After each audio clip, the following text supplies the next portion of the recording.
I am Jennifer Michelle. I'm a professional model, a talent coach, and a television host, and an actor. I have recently been able to add that to my resume, and I am looking forward to all the great things that I'm going to be doing. Again, I started modeling over 20 years ago, and I've done everything from modeling to training models, working as a show coordinator, a model casting coach, and that has allowed me to transition into different areas into television. And with television, I was able to do Everyday Runway, which is my baby. It's a fashion and beauty segment that discusses the hits, the misses, the trends, the things you should leave alone, and also gives you some beauty and skincare tips. My acting career has started, it actually started in 2013. My first appearance on television, my first cameo, was with the TV show Homeland.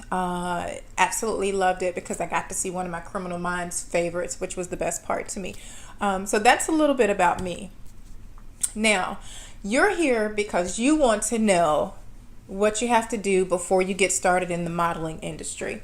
Like I said before, there are so many things that I wish I knew before I started modeling. Modeling is no joke. It's more than just showing up and being a pretty face. It's more than just showing up and maybe walking the runway. There is a lot involved. And the first thing that everyone should be aware of is that you have to do your research. So now I'm going to share with you the things that I wish I knew before I started modeling.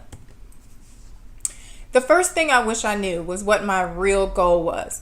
And in order to know that, you have to research.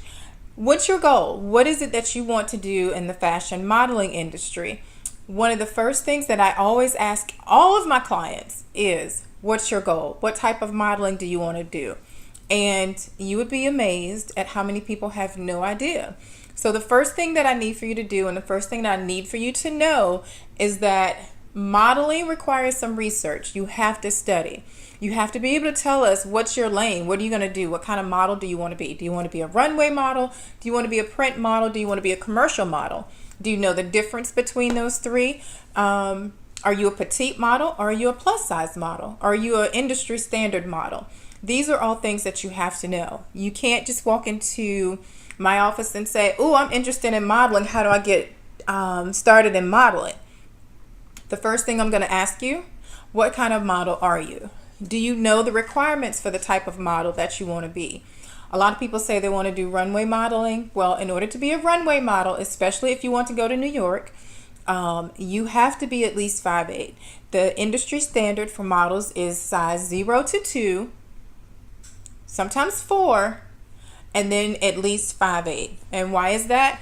Designers create pieces based on sample sizes, and sample sizes don't require as much material or fabric or labor, so they're saving money by making a standard size. There's also this thing called fit modeling.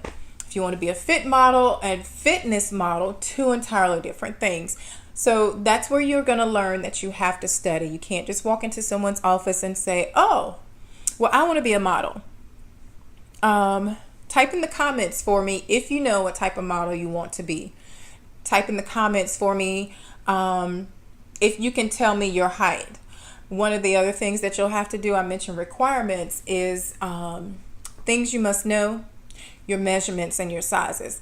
You can't walk into a designer studio, a photo shoot, and not know your sizes. You have to know your measurements. And by measurements, we mean the bust, the waist, and the hips. And of course you can't see mine right now, but you have to know those sizes. If you can't tell us what size you are, we're not going to be able to fit you. We might not be able to cast you. A lot of times you won't even make a casting because you don't fit the requirements up front.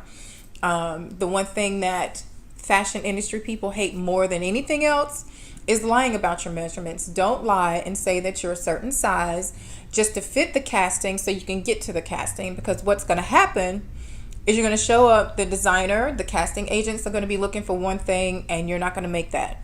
You're not going to make the cut, and everybody's going to be upset, and they're going to send you home, and now you're going to be blacklisted, which basically means you can't be trusted in the community to work. So that's my first tip, is know your goal, know your audience, know who you're going to be working for. You have to do the research. for my TV show Everyday Runway, I would get approached by so many people about being a part of my show. And they would pitch themselves for my show, and I could always tell that they never watched a segment. I could always tell they didn't do their research, because at the end of the day, after their pitch, their product or what they're selling or their service doesn't match with what we were doing on the TV segment.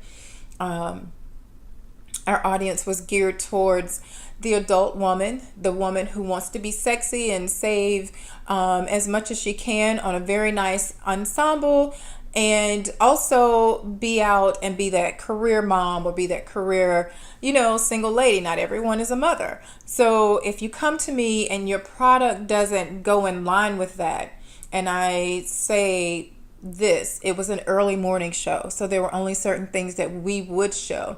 A lot of skin, like me sitting here now, this is great for me and what I'm doing. But for the TV show, it would kind of be looked at, and we'd have to tweak it a little bit to make sure that there's not as much skin showing. So research and know your audience. The one thing you don't want to do is go meet a designer or a casting agent and know nothing about them and say something offensive, something that has nothing to do with their brand. So things I wish I knew. One, you have to research and know what your goal is and how you're going to get there. So that takes me to my next. My name is Jennifer Michelle, and we're now going to go through with our presentation for tonight. The thing that I want to share with you most importantly is this is a quick guide to get you started in the fashion and beauty industry. I have been modeling now for over 20 years, so I have learned quite a few things, and during my model time, I have actually transitioned from modeling to coaching. And in that time, a lot of people are always asking me questions. Jennifer, how do we get started? Jennifer, what do I need to do? So I'm going to give you the tips you need, 3 of the biggest tips that you'll need in order to get started in the fashion industry. So we're going to move right through the slide. Again, welcome. Thank you so much for joining and trusting me to be here to give you the information that you need in order to get ready for the fashion industry. Modeling is no joke, and if you don't know where you're going, you can definitely be scammed. So